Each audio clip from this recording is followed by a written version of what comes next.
August 31st, 2018. Chris McCleary, NationalDreamCenter.com, ProjectComind.com. We're looking for the biggest influence that's going to be affecting the way you think, feel, and behave. And this is our first ever weekend report. We're going to be doing Friday the 31st and then throughout this weekend. And we'll pick back up on Monday. But this report's going to cover the weekend. Obviously, we don't have the DreamBot results until each day, but we'll discuss that in a little bit. We have two segments. The first segment, we're going to be talking about the actual influences covering the entire weekend. And then the second segment, we'll learn how to surf those energies.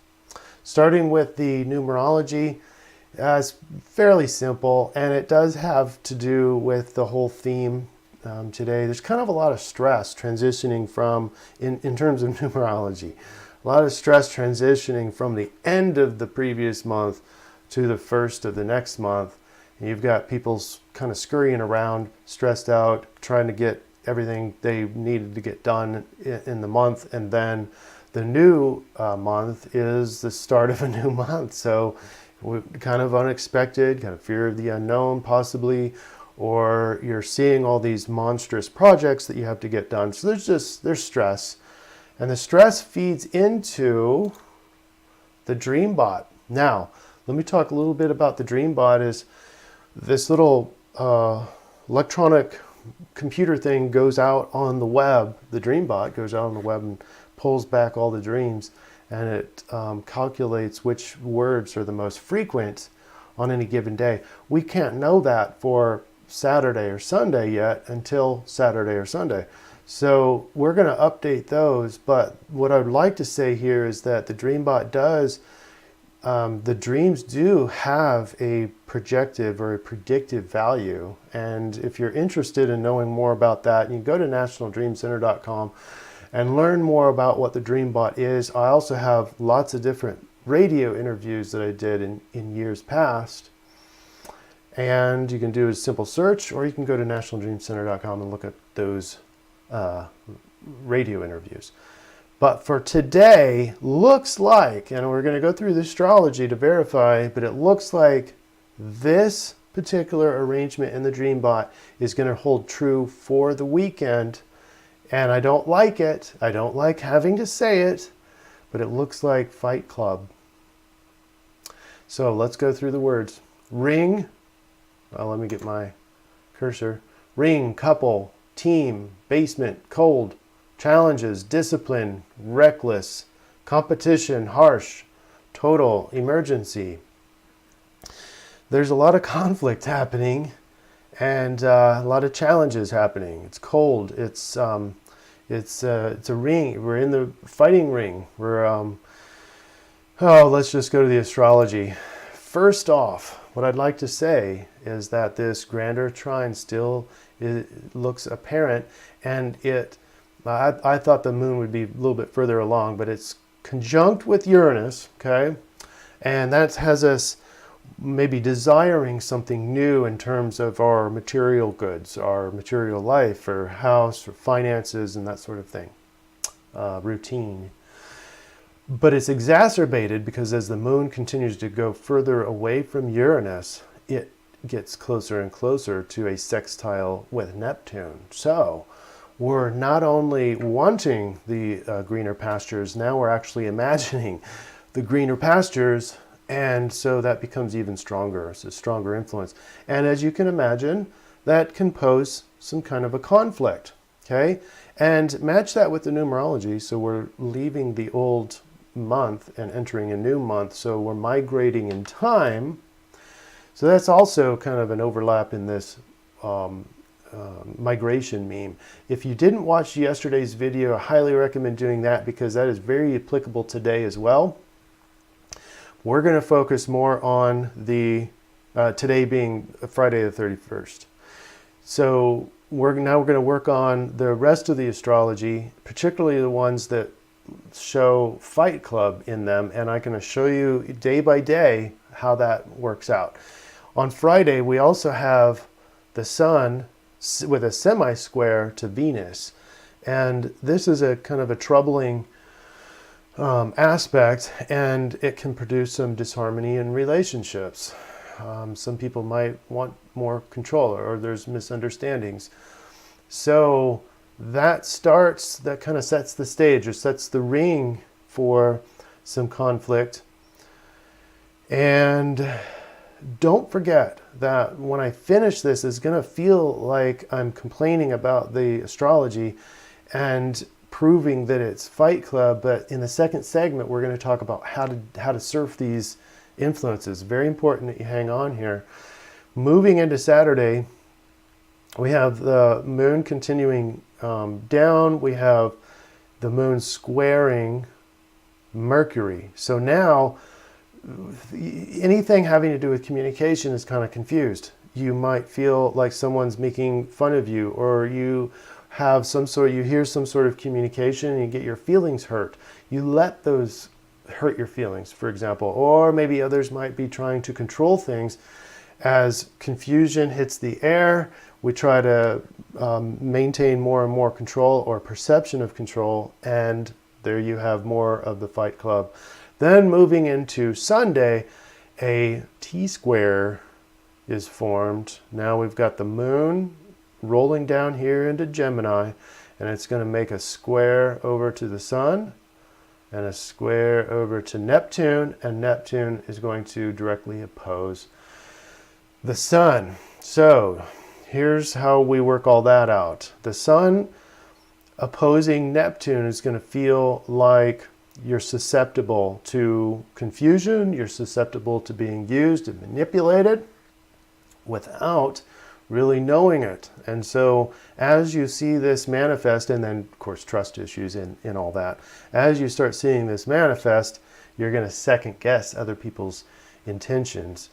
The moon in Gemini is going to make that square with the Neptune up here. So you may have strange experiences or feelings or sensations that are unexplainable. Maybe some intuition, maybe and again, these are a square, so disharmony in relation to those things. And then the moon hits a square over to the sun, and so there's an internal war happening. We want emotional connection with others, but we may want autonomy. So we find ourselves in a get out of my life, but come back, like pulling people back only to push them away.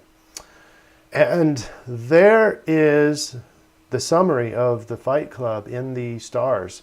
What's the most important thing we need to know out of this is that there is nothing bad about these astrological influences. In all cases, if you use it correctly, you can use it to better your life. And that's what we're going to be doing in segment 2, coming up next.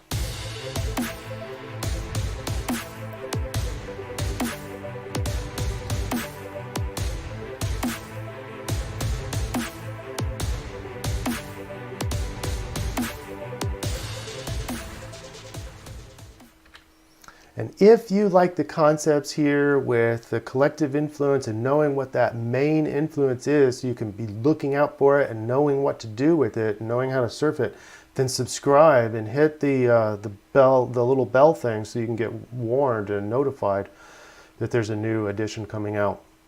Okay, so Fight Club implies, oh crap, we've got to get into the ring. And I'd like to first propose that not getting in the ring at all could be just as bad as getting in the ring and wanting to bludgeon the other person to death. Okay, ignoring fights is just as problematic, if not more in some cases, than these all-out, drag-out fights.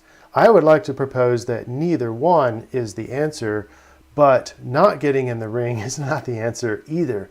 So make a commitment now that if disagreement comes into the relationship, both of you make that commitment that this is an opportunity to get closer, to bond further, to bond deeper. Now, if you're in an unhealthy relationship and this thing happens all the time, and you know that this relationship is not good for you, then this doesn't apply to you. I'm talking about the relationships where we know the other person is the person for us, but we're having a conflict, we're having a disagreement, we're having disharmony, and how to deal with that. Okay? The first thing to do is, before this happens, make a commitment, both of you, make a commitment that any disharmony, any emotion, any negative type feeling is an opportunity to bond with the other person, to have a better relationship, even though this is going to be a hurdle that we're both going to have to cross. And that's step number one. Step number two is to get out of yourself, stop controlling the other person, because a lot of this conflict is seeing that the other person doesn't have the same views as you. And so we tend as humans to, especially in a capitalistic Western society, is we have to be right. And we have to conform their values to conform to ours. And that's where the fight in essence begins. So get out of yourself and start to understand the other person's feelings, the other person's emotions. Step number three is accept those other emotions. And then now we have set the stage while we're in the ring. Okay, we're not doing this outside the ring. We're recognizing that there is a disharmony, that there is conflict, and we both make a commitment to get in the ring, but not to fight it out. Instead, we're going to sit down on each corner and we're going to try to understand the other person's viewpoints, the other person's feelings. And don't feel like, or at least recognize the feeling that we tend to take other people's emotions as threats to us. Have confidence in your own self, that let them have their emotion. That's them. That's their individual. They can feel whatever it is they're feeling. That's fine. And I can feel my feelings. And so we separate out those two feelings and understand each other and accept each other and listen, and then meet each other in the middle. Okay? In essence, that's the nutshell. There's probably another hour's worth of conversation about how to deal with these, and we can do that, but not in this venue. So, but start with, make a commitment to get in the ring, and that says that you are so important. I want to bond with you further, deeper, even though we have to go through this crappy feeling and emotion and disharmony, but we don't have to fight it out. We can understand each other, and we can accept that each person has those emotions, and get out of this paradigm of right and wrong when we're dealing with other people's emotions, and get out of the paradigm that somehow their emotion is going to be a threat to me. Okay? Have confidence in your own emotions and your own inner landscape of feelings. I want everyone to have a great transition into September. I can't believe it's already here, and I really appreciate your support. Like, share, and subscribe, and give us comments. You can find me somehow on social media and give me some feedback on what things you'd like to see, what things you don't like already. And other than that, have a wonderful Labor Day weekend.